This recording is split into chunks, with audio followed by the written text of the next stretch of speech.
और चले झूठी सारी क्या? धोखा, और चले झूठी सारी लड़की धोखेबाज होती है। तो अभी आप लोग स्क्रीन में सुने होंगे वीडियो कि चल झूठी साली लड़की धोखेबाज होती है। अभी ये ताल का सॉन्ग है। अभी सॉन्ग लॉन्च हुआ है। अभी कितना हुआ, 4 घंटा हुआ, पहले 4 घंटा पहले ये लॉन्च हुआ है सॉन्ग। तो मैं अभी थोड़ा कुछ, हम लोग कुछ कामिंग कर रहे थे, 8-10 गाने का थोड़ा प्रमोशन कर रहे थे, तो उसमें हम लोग सॉन्ग उठा लिए। देखिए अभी हर लड़की में सारी धोखेबाज होती है, और वो बोल रही है लड़की की, मान लीजिए चक्कर में रहोगे मतलब लड़की बर्बाद होती है। तो ऐसा कुछ बात नहीं है, लड़की सही में धोखेबाज होती है। इस चीज़ को कितने % सही है और क्या सही नहीं है, आप लोग जरूर बताइएगा, कमेंट बताइएगा। अभी ये विकास राव ऑफिशियल पे सॉन्ग आया हुआ है, इस सारी लड़की सारी धोखेबाज होती है। तो ये अगर ये सॉन्ग आप लोग नहीं सुने होंगे तो इस सॉन्ग को आप लोग जाकर जरूर सुनिएगा, बहुत ही प्यारा सॉन्ग है।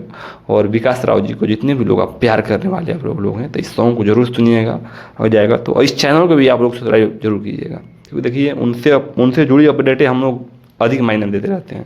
तो अगर आप लोग उन लोगों से प्यार करते हैं तो आप हमारे चैनल को सब्सक्राइब जरूर कीजिएगा और 2 रुपया जरूर दीजिएगा। और फिर मिलेंगे एक नए वीडियो साथ में आप लोगों को। तो ये सॉन्ग आप लोग सुने होंगे कि सारी लड़की सारी धोखेबाज होती है। तो फिर मिलते हैं एक नए वीडियो साथ में। ताल का